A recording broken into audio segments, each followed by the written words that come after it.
Hello class, चलिए देखिए है ना, हम लोग कंटिन्यू कर रहे हैं यहाँ कल्चरी वंश को। ठीक है, पिछला इसका भाग 2 वीडियो में अपलोड हो गया होगा, आप उसको देखें है ना।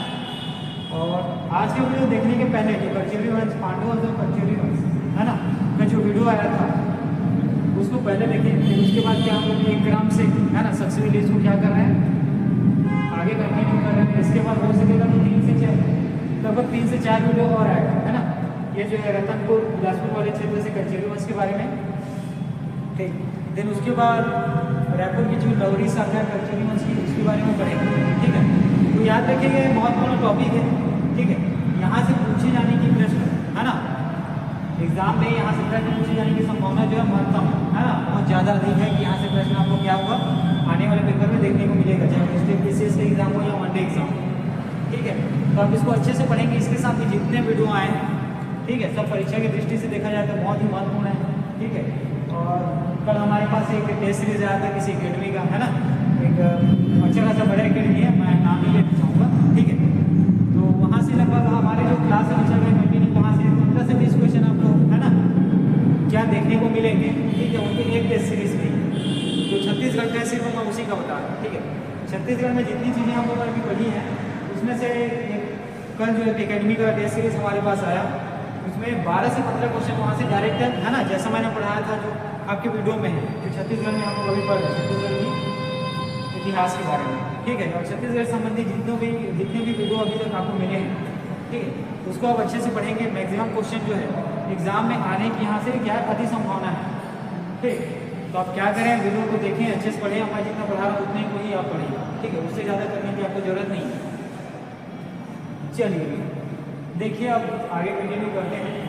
ठीक, तो आज हम पढ़ेंगे कल्चरी वंश के शासक रत्नदेव द्रुति के जो बचा हुआ है ना, जो बचा हुआ इनके कार्यकाल की जो कार्य थे उसके बारे में। इस बचा हुआ कहने का मतलब क्या है कि कल की वीडियो आप देखेंगे है ना, कल की वीडियो में रत्नदेव द्रुति के बारे में वो क्या करते हैं। ठीक है, कुछ उनके बारे में कुछ तथ्यों को कल हम लोग क्या करते हैं पढ़ते हैं, और जो बचा हुआ तथ्य है उसको आज कंटिन्यू करते हैं। इसमें रत्नदेव द्रुति के बाद हम लोग आगे पृथ्वीदेव द्रुति के बारे में पढ़ेंगे, और पृथ्वीदेव द्रुति के बाद हम लोग आगे जाजलदेव द्रुति के बारे में पढ़ेंगे। ठीक है, तो चलिए अब कंटिन्यू करते हैं रत्नदेव द्रुति। अब ठीक है, कल इनकी राजधानी शासक है ना, कुछ चीज़ों के बारे में हम लोग देखा था। चलिए अभी कंटिन्यू करते हैं। शासक का नाम है रत्नदेव द्रुति। सबसे पहले तो याद रखना कि कल्चरी वंश के शासक है। ठीक, अब देखिए 36 विधाओं के ज्ञाता की इनको क्या तो संज्ञा दिया गया था।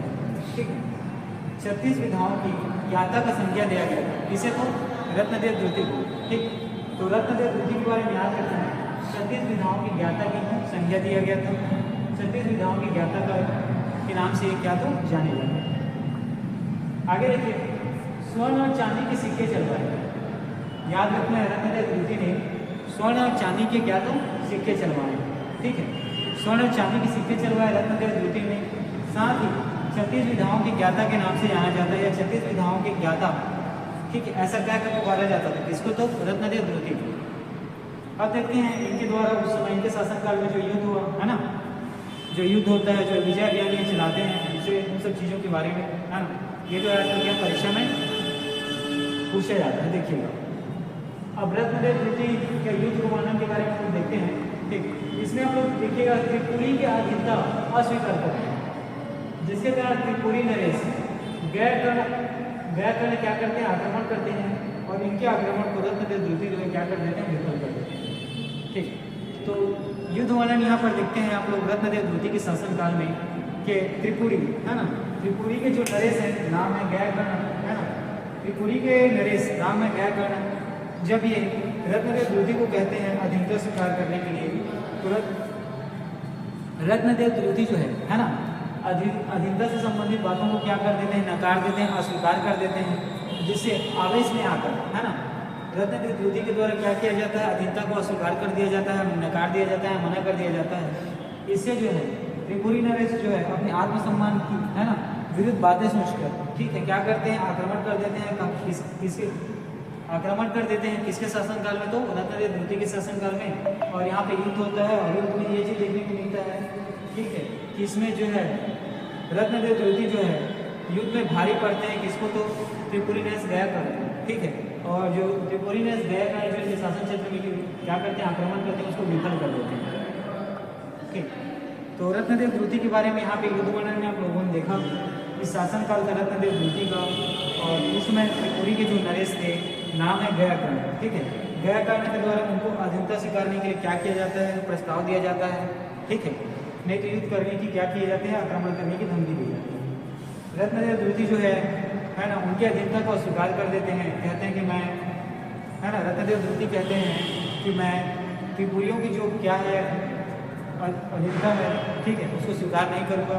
फलस्वरूप दोनों के मध्य युद्ध होता है, और इसमें जो है रत्नदेव द्रुति जो है युद्ध में क्या करता है, इनका हिस्सा जो है क्या होता है, भाग में भारी पड़ता है, और ये युद्ध को क्या कर देते हैं, विफल कर देते हैं और असफल कर देते हैं, ठीक। ये हुई बात है किनके बारे में, रत्नदेव द्रुति के बारे में, ठीक।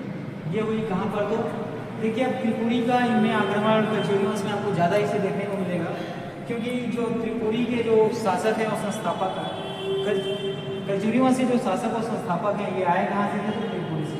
और त्रिपुरी में जो 18 पुत्र थे, है ना, 18 पुत्र में से एक पुत्र था जिसका नाम है कलिंगराज, जो क्या करते हैं, रतनपुर क्षेत्र में आते हैं और अपनी राजधानी बनाते हैं, और साथ ही कल्चुरी वंश की क्या करते हैं, स्थापना करते हैं। तो इसी के कारण इनको ये लगता है कि लोग जहाँ से आए थे त्रिपुरी वाले क्षेत्र से, वो क्या है इनका, ठीक है, वो उनका क्या है, बादशाहत वाला क्षेत्र है, और वहीं से ये लोग, है ना, अलग अलग क्षेत्रों में क्या करते हैं, प्रशासन को कंट्रोल करने की कोशिश करते हैं, है ना, प्रशासन को अपने अधिकार में अधीन रखकर शासन करने की कोशिश करते हैं। इसीलिए युद्ध आपको देखने को मिलेगा, ठीक है। चलिए, जय त्रिपुरी में कल्चुरी वंश हो, ठीक है, या छत्तीसगढ़ में जो कल्चुरी वंश है उससे संबंधित नहीं है। अब देखिए उड़ीसा में देखिएगा, हम लोग युद्ध वर्णन के बारे में पढ़ रहे हैं। गंगवंशी शासक नाम याद रखना, अनंत वर्मा, ठीक है, क्या था, अनंत वर्मा, ठीक है। चोरगंग शिवरीनारायण के समीप हराया। देखिए अब रतनपुर का एक युद्ध देखने को मिला त्रिपुरी के, है ना, नरेश गयाकर्ण के साथ। दूसरा युद्ध आपको देखने को मिलेगा, उड़ीसा के गंगवंशी शासक नाम है अनंत वर्मा चोरगंग, ठीक है, अनंत वर्मा चोरगंग, और इनके साथ युद्ध होता है। ये कहाँ होता है, शिवरीनारायण के समय, ठीक है। देखिए रत्नदेव द्रुति के शासनकाल में आप लोगों ने क्या देखा, युद्ध वर्णन को देखा है, जिसमें एक युद्ध होता है त्रिपुरी के नरेश गयाकर्ण के साथ, और दूसरा युद्ध होगा उड़ीसा के गंगवंशी शासक नाम है अनंत वर्मा चोरगंग के साथ। और ये युद्ध होता है कहाँ पर, तो हमारे शिवरीनारायण के समीप, कहाँ पर, तो शिवरीनारायण के समीप। और इसमें जो है ना, इसमें जो है गंगवंशी शासक अनंत वर्मा को क्या किया जाता है, हरा दिया जाता है, युद्ध में हरा दिया जाता है, ठीक। यहाँ पर आप लोगों ने क्या देखा कि उड़ीसा के गंगवंशी शासक और रत्नदेव द्रुति के बीच क्या होता है, युद्ध होता है, ठीक है। और इस युद्ध में जो है रत्नदेव द्रुति की क्या होती है, विजय होती है, और गंगवंशी शासक नाम है अनंत वर्मा चोरगंग, इनकी क्या होती थी, हार हो जाती है। तो यहाँ पे रत्नदेव द्रुति के शासनकाल में आप लोगों ने दो युद्ध देखा, एक त्रिपुरी में और दूसरा कहाँ, तो एक त्रिपुरी के नरेश गयाकर्ण के द्वारा आक्रमण किया गया था, और दूसरा उड़ीसा के गंगवंशी शासक नाम है अनंत वर्मा चोरगंग। इन दोनों के साथ युद्ध आपने रत्नदेव द्रुति के शासनकाल में देखा। चलिए आगे बढ़ते हैं। अब देखते हैं, आपको क्षेत्र याद रखना है, नाम बंगाल, ठीक है। बंगाल के गौड़ राजा को ये क्या करते हैं, रत्नदेव द्रुति परास्त कर देते हैं, है ना, हरा देते हैं युद्ध में। और जिसमें रत्नदेव द्रुति के सामान नाम है वल्लभ राज और पुरुषोत्तम राज, दोनों क्या है, बड़ा सौर्य के इसमें क्या करते हैं, युद्ध में प्रदर्शन करते हैं, ठीक। तो अब ये अगला युद्ध आपको देखने को मिलेगा किनके विरुद्ध है, तो बंगाल के गौड़ राजा के विरुद्ध, ठीक है। बंगाल के गौड़ राजा के साथ इनका अगला युद्ध होता है, और जिसमें विजय मिलती है रत्नदेव द्रुति को। और ये जो है रत्नदेव द्रुति परास्त कर देते हैं बंगाल के गौड़ राजा को। और रत्नदेव द्रुति के सामंत नाम है वल्लभ राज और पुरुषोत्तम राज, ये दोनों ही इस युद्ध में बड़ा शौर्य का, है ना, बड़ा शौर्य का वीर की भांति क्या करते हैं, इनका प्रदर्शन करते हैं, है ना। युद्ध में क्या करते हैं, बड़े वीर की भांति, बड़े शौर्य के साथ, साहस के साथ, निडरता के बाद क्या करते हैं, युद्ध लड़ते हैं और शौर्य का प्रदर्शन करते हैं। देखिए रत्नदेव द्रुति में आप लोगों ने क्या देखा, 3 युद्ध देखने को मिला आपको। एक त्रिपुरी की अधीनता न स्वीकार करने के कारण त्रिपुरी नरेश गयाकर्ण के साथ, दूसरा उड़ीसा के गंगवंशी शासक नाम है अनंत वर्मा चोरगंग के साथ, और तीसरा बंगाल के गौड़ राजा के साथ आपने यहाँ पे रत्नदेव द्रुति का क्या देखा, युद्ध। अब इसी में देखिएगा आगे भंज राजाओं, ठीक है, भंज राजाओं की राजधानी की नाम है खिजगिंग। यहाँ पर आक्रमण हुआ और राजा हलवाइयों को पराजित किया, ठीक है। युद्ध वर्णन में आप लोग आगे देखते हैं कि भंज राजा है ना, भंज जो उसमें वंश था, ठीक है, भंज वंश के जो राजा थे उनकी राजधानी थी खिजिंग, वहाँ पर आक्रमण किया, ठीक है। रत्नदेव द्वितीय ने वहाँ पे जाकर आक्रमण किया और भंज राजा नाम है राजा हलवाइयों को इन्होंने पराजित किया, ठीक है। इस बात को अच्छे से याद रखेंगे, ठीक है। युद्ध वर्णन पढ़ रहे हैं रत्नदेव द्वितीय के बारे में हम लोग, और इसमें जो भंज राजा है और उनकी राजधानी की नाम है खिजिंग, खिजिंग पर आक्रमण करते हैं रत्नदेव द्वितीय, और उसमें जो भंज राजा नाम है हलवाइयों, ठीक है। नाम आपको अच्छे से याद रखना है, हलवाइयों, इसको क्या करते हैं, परास्त करते हैं, युद्ध में हरा देते हैं, युद्ध में पराजित करते हैं, ठीक है। तो अगला युद्ध आपको कहाँ देखने को मिलेगा, ये खिजिंग करके जो भंज राजाओं की राजधानी है वहाँ पर आक्रमण करता है रत्नदेव द्वितीय, और ये भंज राजा हलवाइयों को क्या करते हैं, युद्ध में हरा देते हैं, ठीक है, उन्हें शिकस्त देते हैं। अब देखिए रत्नदेव द्वितीय के बारे में आपको याद रखना है, पद्मनाभ, ठीक है, चंद्र ग्रहण की गणना करने वाले को क्या करते हैं, ये आश्रय प्रदान करते हैं। रत्नदेव द्वितीय के बारे में आपको याद रखना है, पद्मनाभ, क्या तो पद्मनाभ है ना, ये चंद्र ग्रहण की जो गणना करने वाले होते हैं, ठीक है। चंद्र ग्रहण जो लगता है ना, ये वर्तमान में सूर्य ग्रहण चंद्र ग्रहण जो लगता है, उसको जो गणना करने वाले लोग रहते हैं उनको क्या करते थे, ये आश्रय प्रदान करते थे, ठीक है। तो देखिए रत्नदेव द्वितीय के बारे में इन सब चीज़ों को आप याद रखेंगे। पहली बात तो ये है कि 36 विधाओं को ज्ञाता के नाम से जाने जाते थे, है ना, सोने और चांदी के सिक्के भी इन्होंने चलाए, और साथ ही इनका युद्ध वर्णन आपको देखने को मिलता है, त्रिपुरी के नरेश, गैर का निशान, दिशा के गंगवंशी शासक, नाम याद रखना है अनंतवर्मन चौदह के साथ, और यह हुआ कहाँ तो सूर्यनारायण के समीप, उसके बाद बंगाल के गौड़ राजा के साथ, है ना, और भंज राजा नाम है राजा हलवाइयों के क्या करते हैं, पराजित करते हैं, कहाँ तो खिजिंग पर उनकी राजधानी पर आक्रमण करते हैं। साथ ही पद्मनाभ, है ना, पद्मनाभ या चंद्र ग्रहण की गणना करने वाले को ये आश्रय प्रदान करते हैं, ठीक है। इतनी बातें आपको रत्नदेव द्वितीय के बारे में, और साथ ही इसके पिछले वीडियो में जितनी बातें मैंने आपको बताया वो सब हम याद रखें। चलिए अब आगे देखते हैं, है ना, रत्नदेव द्वितीय के बारे में के बाद अगला जो कंचिन वंश का शासक है नाम है पृथ्वीदेव द्वितीय, है ना। अब देखिए रत्नदेव द्वितीय के बाद अब अगला कलचुगी शासक के बारे में याद रखेंगे, नाम है पृथ्वीदेव द्वितीय, और पृथ्वीदेव द्वितीय के सेनापति का नाम है जगतपाल, ठीक है। इंपॉर्टेंट है, नाम याद रखना है कि पृथ्वीदेव द्वितीय के जो सेनापति है उनका नाम है जगतपाल, और जगतपाल जो है ये उत्तर प्रदेश के मिर्जापुर जिले के गाँव के क्या थे, निवासी थे, ठीक। तो पृथ्वीदेव द्वितीय के बारे में क्या लिखा आपने कि इसके सेनापति के नाम है जगतपाल, ठीक है। ये उत्तर प्रदेश के मिर्जापुर के जिले के गांव के क्या थे, निवासी हुआ करते थे। अब पृथ्वीदेव द्वितीय के बारे में याद रखना है, इनके 3 पुत्र थे, इनके कितने तो 3 पुत्र थे, ठीक है, और उनका नाम था पृथ्वीदेव द्वितीय, है ना, जय सिंह और अकाल देव, ठीक है। अकाल देव के संबंध में आपको याद रखना है कि इन्होंने अकलतरा नगर को बसाया था, ठीक है। अकाल देव के संबंध में आपको एक चीज़ याद रखना है कि इन्होंने अकलतरा नगर को बसाया था, ठीक है। अब यहाँ पे ध्यान देंगे, समय अलग रहेगा, ठीक है। कोई अगर एक शासन जैसे कि कलचुगी वंश का शासन है, वहाँ अकलतरा शहर को जो बसाया किसने, तो अकाल देव ने, माने उसी शहर को कोई दूसरा बसाता है, ठीक है, अलग वंश में, तो वहाँ पे क्या हो जाएगा, उनके नाम पे वो शहर क्या हो जाएगा, बसाया गया है, निर्माण किया गया है, स्थापित किया गया है, ऐसा है ना, आपको देखने को मिलेगा। तो ठीक है, फिलहाल आप कलचुगी वंश में इतना ही याद रखना कि अकाल देव जो है अकलतरा नगर को बसाता है, ठीक है।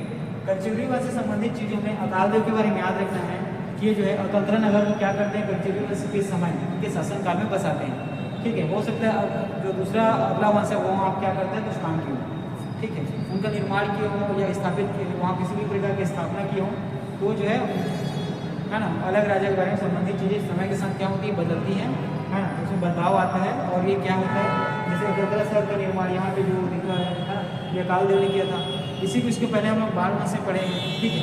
वहाँ से कुछ अलग तथ्य सामने आते हैं, तो आपको याद रखना है शासन, है ना, जो किस समय किसका शासन था, वो वहाँ कौन सा काम किया गया, ठीक। तो पृथ्वीदेव द्वितीय के बारे में आप लोगों ने क्या देखा कि इनके 3 पुत्र थे, जिसमें एक का नाम क्या था, अकाल देव, और इसी अकाल देव ने क्या किया था, अकलतरा नगर को बसाया था। चलिए अब पृथ्वीदेव द्वितीय के भाई के बारे में देखिए। भाई का नाम है जय सिंह, ठीक है, और इसके बारे में जानकारी हमें मिलती है कोटागढ़ अभिलेख से। पृथ्वीदेव द्वितीय के भाई का नाम है जय सिंह और पृथ्वीदेव द्वितीय का भाई जय सिंह था, ऐसी जानकारी हमें कहाँ से मिलती है तो कोटागढ़ अभिलेख से मिलती है। कहाँ से तो कोटागढ़ अभिलेख से। अब देखिए इन्होंने अपने समय में कौन सा जीर्णोद्धार का काम किया, ठीक है, मरम्मत का काम, पुनः निर्माण का काम। चलिए देखते हैं। बिलासपुर द्वारा स्थापित राजीलोचन मंदिर, ठीक है। अब सबसे पहले याद रखेंगे बिलासपुर द्वारा स्थापित किया गया था राजीव का कौन सा राजीलोचन मंदिर, जो राजीव में राजीलोचन मंदिर है, इसको बनवाया कौन था, इसका निर्माण किसने किया था, तो आपको याद रखना है बिलासपुर में। और इसका जीर्णोद्धार जो हम लोग पढ़ते हैं पृथ्वीदेव द्वितीय के शासनकाल में, पृथ्वीदेव द्वितीय के सेनापति जगतपाल के द्वारा, है ना, राजीव के राजीलोचन मंदिर का क्या किया जाता है तो जीर्णोद्धार किया जाता है, ठीक। अब देखिए पृथ्वीदेव द्वितीय के संबंध में यहाँ पे देखते हैं उनके शासनकाल में, है ना, कि ये जो है राजीव में एक मंदिर है जिसका नाम है राजीलोचन मंदिर। और राजीलोचन मंदिर के, है ना, जो मरम्मत का काम है, जीर्णोद्धार का काम है, ये करते हैं कौन तो पृथ्वीदेव द्वितीय के जो सेनापति है उनका नाम है जगतपाल के द्वारा, ठीक है। जगतपाल के माध्यम से ये राजीव के राजीलोचन मंदिर का क्या करते हैं, जीर्णोद्धार का कार्य कराते हैं, ठीक। ये बातें हो गई किनके बारे में, पृथ्वीदेव द्वितीय के बारे में, ठीक है। और पृथ्वीदेव द्वितीय से संबंधित जानकारी हमें कौन सी अभिलेख से मिलती है, शिलालेख से, तो याद रखना है राजीव शिलालेख से आपको पृथ्वीदेव द्वितीय के शासनकाल से संबंधित जानकारी आपको मिलेगी। साथ में ऊपर में जो मैंने आपको बताया कि राजीव के राजीलोचन मंदिर के जीर्णोद्धार जो है पृथ्वीदेव द्वितीय के सेनापति जगतपाल द्वारा किया गया है। तो ये सब बातें भी आपको कहाँ देखने को मिलेगी तो राजीव शिलालेख में आपको देखने को मिलेगा,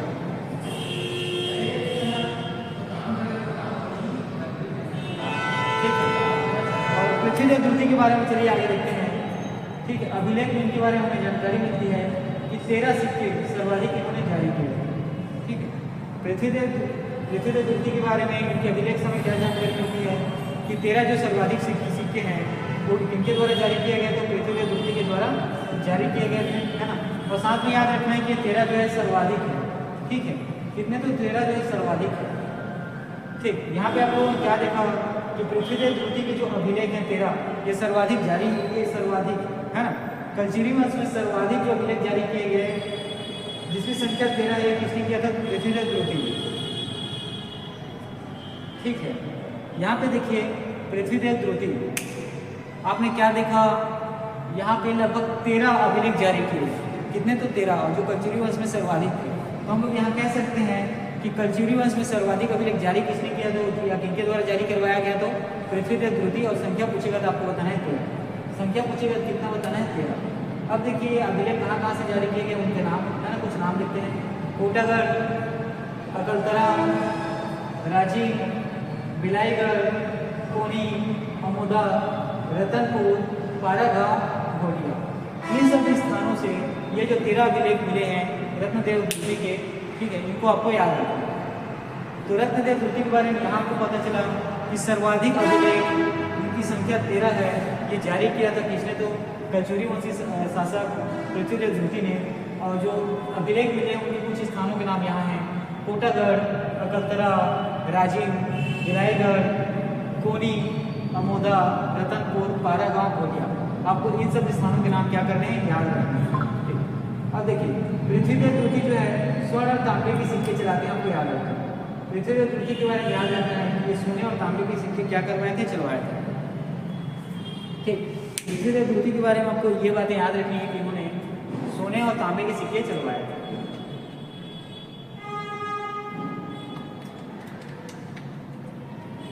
चलिए अब पृथ्वीदेव द्वितीय से संबंधित जो साम्राज्य विस्तार की बातें हैं, कुछ युद्ध वर्णन आपको देखने को मिलेंगे, उन सबको हम लोग आगे देखते हैं और कंटिन्यू करेंगे। देखिए इन्होंने अपने जो क्षेत्र है ना उसका विस्तार किया, ठीक, युद्ध के माध्यम से, है ना, कब्जा करके अपने अधिकार में लेके, ठीक है, या अधीनता स्वीकार करा के उसको देखते हैं।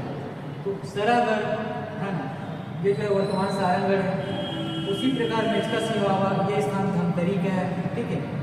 आगे कांगड़ा डूंगर, कुसमुगो, भ्रमरवर्द, ककराय कांके, इन्होंने इन सभी क्षेत्रों तक अपने साम्राज्य का क्या किया, विस्तार किया, ठीक है। तो पृथ्वीदेव द्वितीय के बारे में इनके जो साम्राज्य का विस्तार या जीता हुआ क्षेत्र है उसमें देखिए कौन कौन से क्षेत्र है। सरागढ़ है ना, वर्तमान सारंगढ़, धमतरी का पेचका सिंहावा, कांदा डोगर, कुसमुभोग, भ्रमरवर्ध, काकराय कांकेर, ये जो है पृथ्वीदेव द्वितीय का जो शासन का क्षेत्र है उसमें विस्तारित वाला क्षेत्र है ना। मतलब इनके क्षेत्र में यहाँ तक क्या किया गया, विस्तार किया गया, इन क्षेत्रों में अधिकार किया गया, कब्जा किया गया, ठीक है, या इन क्षेत्रों को युद्ध के माध्यम से जीता गया। देखिए अब इनके सामंत याद रखना है, नाम है ब्रह्मदेव, ठीक। पृथ्वीदेव द्वितीय के सामंत ब्रह्मदेव के साथ इन्होंने कलिंग शासक जटेश्वर अनंत वर्मा के पुत्र को क्या किया, हराया, ठीक है। अनंत वर्मा से संबंधित चीजें आपको इनके पहले देखने को मिलेगा, ठीक है, कि पृथ्वीदेव द्वितीय के पहले आपको रत्नदेव द्वितीय, इनका युद्ध होता है किनके साथ, तो गंगवंशी शासक अनंत वर्मा चोड़गम के साथ, और उनके पुत्र का युद्ध होता है इनके बाद आने वाले शासक पृथ्वीदेव द्वितीय के साथ, ठीक है। रत्नदेव द्वितीय के बाद अगला जो शासक आता है पृथ्वीदेव द्वितीय, ठीक है। रत्नदेव द्वितीय का युद्ध होता है गंगवंशी शासक अनंत वर्मा चोड़गम के साथ, उसी प्रकार पृथ्वीदेव द्वितीय का युद्ध होता है गंगवंशी शासक अनंत वर्मा चोड़गम के पुत्र, ठीक है, नाम है जटेश्वर, ठीक है, नाम है जटेश्वर, और इनके साथ युद्ध होता है। और युद्ध में जो है पृथ्वीदेव द्वितीय जो है क्या होते हैं, विजित होते हैं। इनका इस युद्ध में क्या होता है, विजय होता है, और इसमें भी हार मिलता है किसको, तो जटेश्वर है ना, गंगवंशी शासक अनंत वर्मन के पुत्र।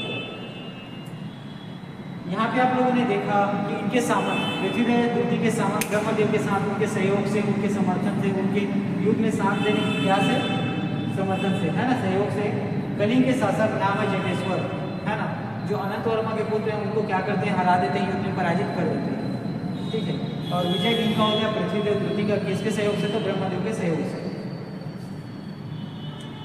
अब देखिए अगला युद्ध आपको चक्रकोट वर्तमान चित्रकूट, है ना। पहले का जो चक्रकोट है जिसको वर्तमान में चित्रकूट कहा जाता है, यह बस्तर जिले में स्थित है, और वहाँ जो शासक गंग राजाओं के थे उनको क्या करता है, युद्ध में पराजित करता है, ठीक। अब पृथ्वीदेव द्वितीय के बारे में आप लोगों ने अगला देखा कि चक्रकोट जो वर्तमान चित्रकूट जो बस्तर जिले में है, वहाँ जो शासन करने वाले उसमें शासक थे, गंग राजा थे, उनको क्या करता है, युद्ध में पराजित कर देता है, कौन, तो पृथ्वीदेव द्वितीय।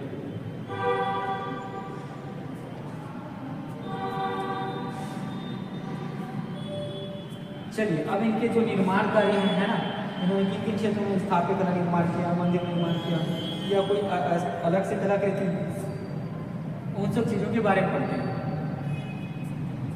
ठीक। तो पृथ्वीदेव द्वितीय के बारे में याद रखना है, इन्होंने रतनपुर का किला, जिसको गज किला के नाम से कहा जाता है, गज किला कहा जाता है, उनका निर्माण करवाया था।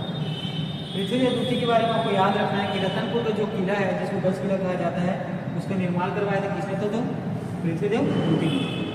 अब यहाँ देखिए कि रतनपुर का जो गज किला है ना, रतनपुर किला जिसको गज किला भी कहा जाता है, इसमें रावण की मूर्ति है, किसकी मूर्ति है, रावण की मूर्ति है, आपको याद रखना है, जिसमें वह स्वयं का सिर काट रहा है, ऐसा दिखाया गया है, ठीक है।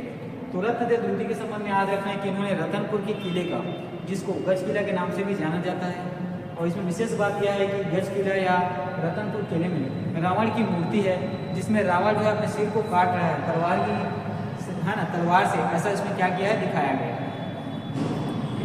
ये वही रतनपुर किला या गज किले के बारे में। अब इसके बाद आगे देखते हैं कि रतनपुर भी खड़क तालाब का निर्माण करवाया था किसने, तो पृथ्वीदेव द्वितीय ने, ठीक है। रतनपुर भी खड़क तालाब का निर्माण करवाया था किसने, तो पृथ्वीदेव द्वितीय ने, आपको याद रखना है, ठीक है। चलिए अब आगे बढ़ते हैं। अब रत्नदेव द्वितीय के सामंत, ठीक है, क्या, तो सामंत, नाम याद रखना है, वल्लभराज, है ना। रत्नदेव द्वितीय के सामंत वल्लभराज के द्वारा खारंग झील का निर्माण किया, किसका, तो खारंग झील का। और साथ ही उनके और सामंत जो होते हैं ब्रह्मदेव, इनके द्वारा संबलपुर में नरसिंहनाथ मंदिर का, है ना, नरसिंहनाथ मंदिर का, एवं नारायणपुर वर्तमान बलौदाबाजार जिले में धजूरी मंदिर का या डूमर महल बनवाया था, ठीक है।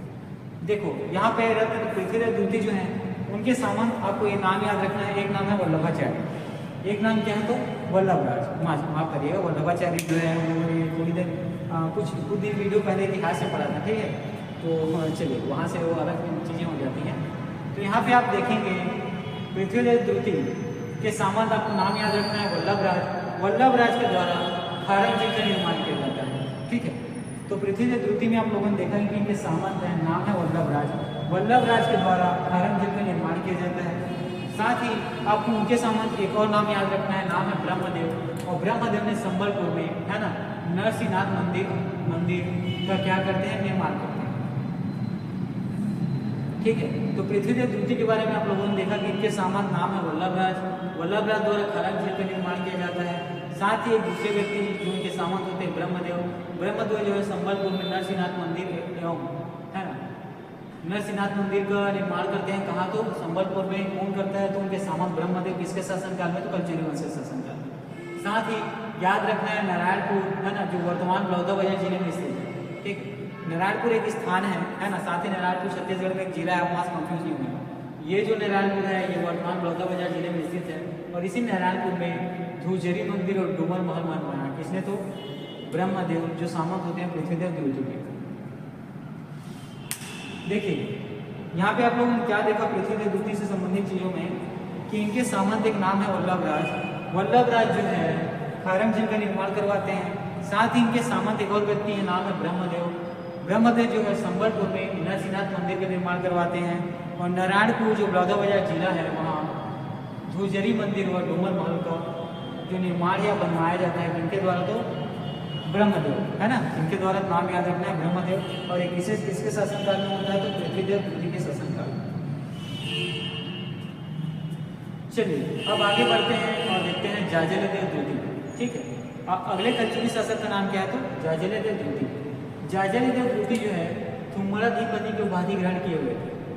ठीक है, थुम्मा जो है याद रखना है आप लोग, की जो प्रारंभिक राजधानी होती है, और तो उसी के नाम पर थुम्मड़ के धीपति, है ना, थुम्मराधिपति। क्या? तो थुम्मराधिपति, थुम्मड़ के धीपति के नाम से ये क्या करते हैं? उपाधि ग्रहण करते हैं। अब देखिए जाजलदेव द्वितीय से संबंधित तामपत्र में प्राप्त होते हैं। कहाँ से? तो अमोदा से, मल्हार से और सिवरी नगर से। ठीक है, जाजलदेव द्वितीय से संबंधित तामपत्र में प्राप्त होते हैं अमोदा से, मल्हार से और सिवरी नगर से। ठीक है, जाजलदेव द्वितीय से संबंधित चीज़ों के बारे में जानकारी हमें कौन से तामपत्र से होती है? तो याद रखना है अमोदा तामपत्र, मल्हार तामपत्र और सिवरी नगर तामपत्र से। ठीक, और इसके बाद इनके उत्कीर्ण लेख हमें मिलते हैं। ठीक है, इनके उत्कीर्ण लेख के अनुसार हमें लिखा जाता है कि थिरु नामक एक व्यक्ति ने जाजलदेव द्वितीय को क्या किया था? तो बंदी बना रखा था। ठीक है, जो उत्कीर्ण लेख मिले हैं उसके अनुसार हमें ये जानकारी मिलती है कि जाजलदेव द्वितीय को जो है ना, कलचुरी वंश के शासक नाम है जाजलदेव द्वितीय को एक व्यक्ति है जिनका नाम है थिरु, इन्होंने क्या किया था? तो बंदी बना रखा था। ठीक है, उन्होंने क्या किया था? तो बंदी बना रखा। अब देखिए जाजलदेव द्वितीय की बातें में अगली बातें कि ये जो है अपने ज्योतिष, है ना, नाम है राघव और पुरोहित नामदेव को बुंदेरी नामक गांव क्या करते हैं? दान में देते हैं। जाजलदेव द्वितीय के बारे में आपको एक बात याद रखनी है कि इनके अपने ज्योतिष होते हैं, नाम है राघव और पुरोहित नामदेव। इन दोनों को ये बुंदेरी नामक ग्राम क्या करते हैं? दान में दे देते हैं। ठीक है, तो ज्योतिष का नाम क्या क्या है? राघव और, है ना, ज्योतिष का नाम है राघव और इनके जो पुरोहित होते हैं नामदेव। ठीक है, इनके जो पुरोहित होते हैं पूजा अर्चना करने वाले नामदेव, इन दोनों को बुंदेरी नामक ग्राम क्या करते हैं? दान में दे देते हैं। ठीक, तो जाजलदेव के बारे में यहाँ पे आप लोगों ने देखा कि इनके ज्योतिष का नाम है राघव और पुरोहित जो पूजा अर्चना करते हैं, है ना, उनका नाम है नामदेव। उनको बुंदेरी नामक गाँव क्या करते हैं? दान में दे देते हैं। कौन? तो जाजलदेव द्वितीय। ठीक है, और जाजलदेव द्वितीय के अब युद्ध की तरह देखते हैं कि उनका युद्ध वर्णन कैसे रहा। ठीक है, तो याद रखेंगे आप, मैंने पहले ही बताया था ना, जैसे कृष्णदेव द्वितीय के समय ही क्या होता है कि कलचुगी का जो राजवंश है ये आया कहाँ से? तो त्रिपुरी वाले क्षेत्र से आता है। ठीक है, तो त्रिपुरी वाले क्षेत्र में जो समय के शासक थे जिनके 18 पुत्र हुआ करते थे, उन्हीं के 18 पुत्रों में से एक पुत्र था कलिंगराज, जो रतनपुर आता है, जो छत्तीसगढ़ आता है ना, और रतनपुर क्षेत्र को अपना क्या करता है? राजधानी बनाकर, राजधानी स्थापित कर, ठीक है, जो कलिंग वंश की क्या करता है? नींव रखता है। ठीक, तो इनको जो शासन है, ये जो शासक आए ये कहाँ से आए? त्रिपुरी से।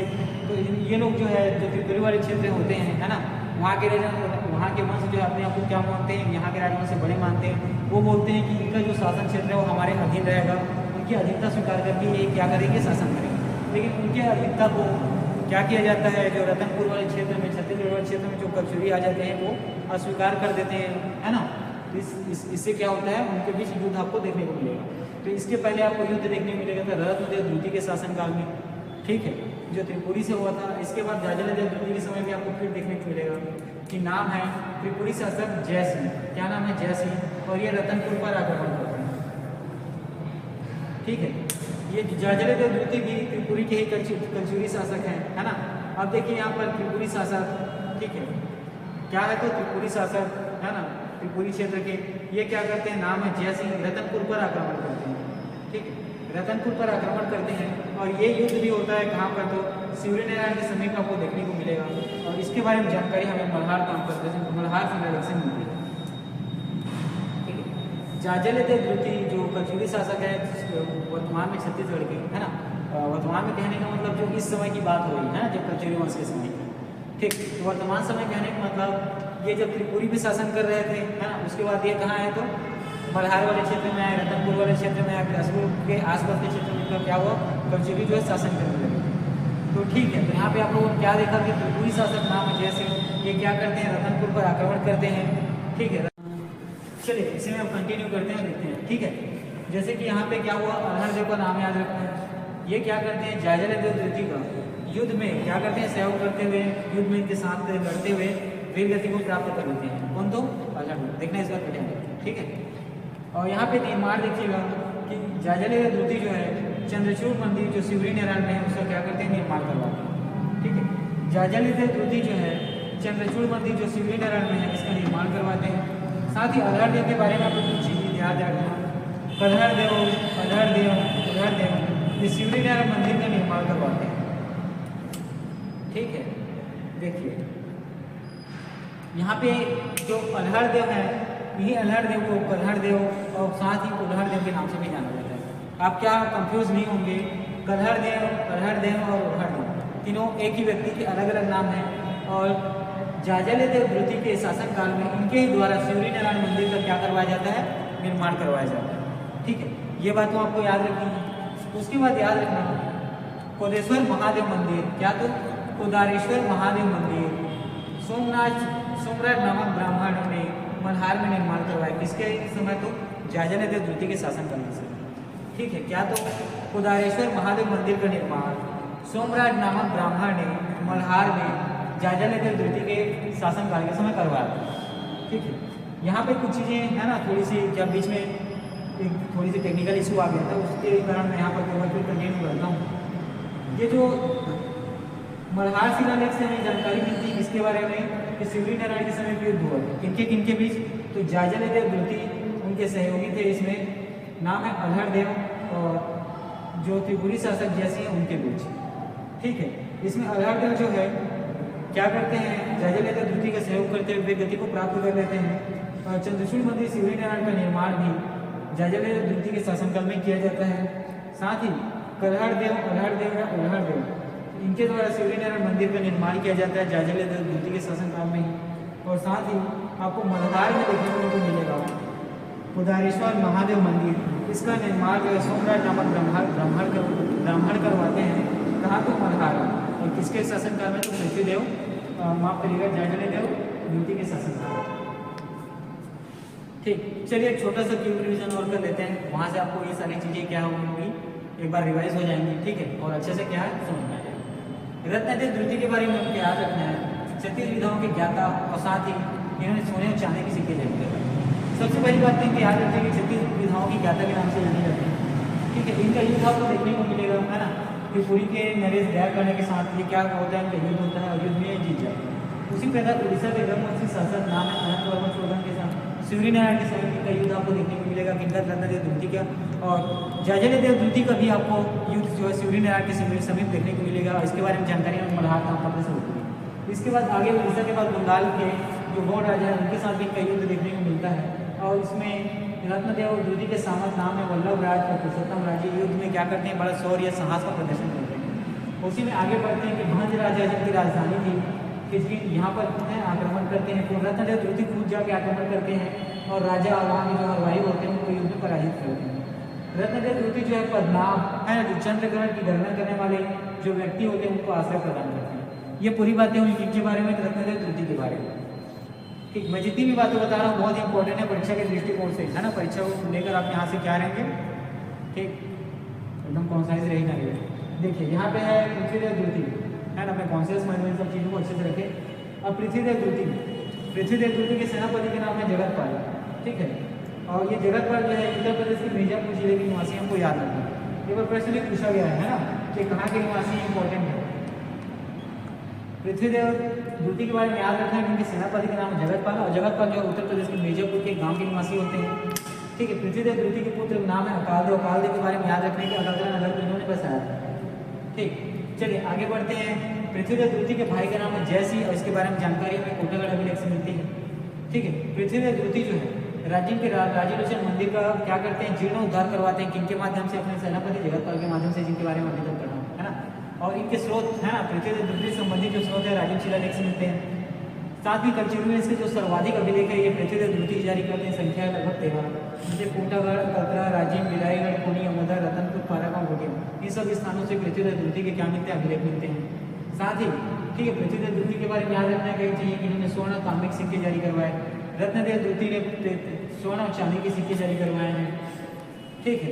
अब चलिए आगे बढ़ते हैं कि सरहदगढ़, सारंगगढ़, मेचका सिहावा, धमतरी क्षेत्र, कांदा डूंगर, कुसुम भोज, भ्रमरवर्धा, काकराय, कांकेर, इन क्षेत्रों में क्या करते हैं, अपने साम्राज्य का विस्तार करते हैं। वहाँ तक अपने साम्राज्य को क्या करते हैं, फैला देते हैं। और साथ ही इनके सामंत याद रखना नाम ब्रह्मदेव के साथ ये कनिक शासक जटेश्वर जो अनंत वर्मा के पुत्र हैं उसको क्या करते हैं, युद्ध में पराजित करते हैं। और चंद्रगुप्त क्षेत्र में भी याद रखना है, जो वर्तमान चित्रकूट क्षेत्र छत्तीसगढ़ में बस्तर जिला में है, वहाँ के गंग राजा को भी पराजित करते हैं। तो पृथ्वीदेव द्वितीय जो है रतनपुर किला, जिसको जज किला के नाम से जाना जाता है, कभी निर्माण कराते हैं। इसी रतनपुर किला या गज किला में रावण की मूर्ति है, जिसमें रावण जो है अपने सिर को तलवार से काट रहे हैं, ऐसा दिखाया गया है। ये किसके शासनकाल की बातें हैं, तो पृथ्वीदेव द्वितीय की। अब देखिए रतनपुर में खड़क तालाब का भी निर्माण किसने करवाया, तो पृथ्वीदेव द्वितीय ने। साथ ही पृथ्वीदेव द्वितीय के सामंत नाम है वल्लभराज, ये खारंग झील का निर्माण कराते हैं। और इनके सामंत एक अन्य व्यक्ति है, नाम है ब्रह्मदेव। ये संबलपुर में, कहाँ तो याद रखना है, संबलपुर में नरसिंहनाथ मंदिर का, और नारायणपुर जो वर्तमान में बलौदाबाजार जिला में धुजरी मंदिर और डूबा महल का क्या करते हैं, निर्माण करवाते हैं। ये पूरी बातें हो गई इसके बारे में, पृथ्वीदेव द्वितीय के बारे में, इसको आपको अच्छे से याद रखना है। चलिए अब देखिए आगे बढ़ते हैं, देखते हैं जाजलदेव द्वितीय के बारे में, है ना। ये थुम्बर के क्या होते हैं, अधिपति होते हैं, इसलिए थुम्बराधिपति को प्राधिकरण करते हैं। साथ ही जाजलदेव द्वितीय से संबंधित दाम्पत्य में अमुदा मल्हार और सिद्धिनारायण से देखने को मिलता है। उत्कीर्ण लेख से जाजलदेव द्वितीय के अनुसार हमें थिरु नामक व्यक्ति जो है क्या करता है, जाजलदेव द्वितीय को बंदी बना के रखा जाता है, ऐसी जानकारी मिलती है। जाजलदेव द्वितीय के ज्योतिष है नाम है राघव, रोहित है नाम। इन दोनों को क्या मुंगेरी नामक गाँव दान में दे देते हैं, तो जाजलदेव द्वितीय। त्रिपुरी शासक नाम याद रखें, जयसिंह के साथ रतनपुर में आक्रमण करते हैं, है ना। त्रिपुरी शासक जयसिंह रतनपुर में आक्रमण करते हैं, उसमें जाजलदेव और उनके जो सहयोगी नाम है अलग है, ये क्या करते हैं, अलग जो है जाजलदेव द्वितीय का सहयोग करते हुए युद्ध में वीरगति को प्राप्त कर लेते हैं। साथ ही ये युद्ध आपको सिद्धिनारायण के समीप देखने को मिलेगा, जानकारी मिलती है मल्हार शिलालेख से, देखिए। और जाजलदेव द्वितीय ने चंद्रशूल मंदिर जो सिद्धिनारायण में है उसका निर्माण करवाया। साथ ही इसके शासनकाल में जो कल्हारदेव है, अल्हारदेव और कल्हारदेव, ये सिद्धिनारायण मंदिर का निर्माण करवाते हैं। और केदारेश्वर महादेव मंदिर जो सोमराज नामक ब्राह्मण का है, ठीक है, सोमराज नामक ब्राह्मण ने मल्हार में निर्माण करवाया था। ये किसके शासनकाल में होता, तो जाजलदेव द्वितीय के शासनकाल में होता, ठीक। इतनी सारी बातों को आप अच्छे से पढ़ें, ठीक। ये सारी चीज़ें जो परीक्षा को देखते हुए क्या बहुत ही इंपॉर्टेंट है, जितने भी तथ्य हैं बहुत ही परीक्षा के दृष्टिकोण से संभावित है, ऐसा, ठीक है, ठीक है। तो इसको आप क्या करेंगे, आगे अच्छे से पढ़ेंगे। फिर आज वीडियो आया है, ये मेरे ख्याल से भाग 3 है, इसके बाद 3 से 4 वीडियो और आएगा, और 3-4 वीडियो में कंटिन्यू उसको हम लोग क्या करेंगे, समाप्त कर देंगे, ठीक है। तो जितना यहाँ पे क्लास में जो पढ़ाया जाएगा उसको आप क्या वीडियो के माध्यम से अच्छे से पढ़ेंगे, साथ ही कुछ नोट्स बना लें, ठीक है, क्योंकि नोट्स जो है आपको ये देखेंगे ऑथेंटिक सोर्सेज देखने को मिलेंगे। चलिए ठीक है, आज का वीडियो हम लोग यहीं पर नहीं करते हैं, फिर इसके बाद हम लोग नेक्स्ट वीडियो में, ठीक है, वो जो चल रहा था कि असहयोग आंदोलन में छत्तीसगढ़ की भागीदारी या समर्थन, है ना, या सहयोग जो चल रहा था उसको कंटिन्यू करेंगे। चलिए ठीक है, आज का वीडियो यहीं तक रखते हैं।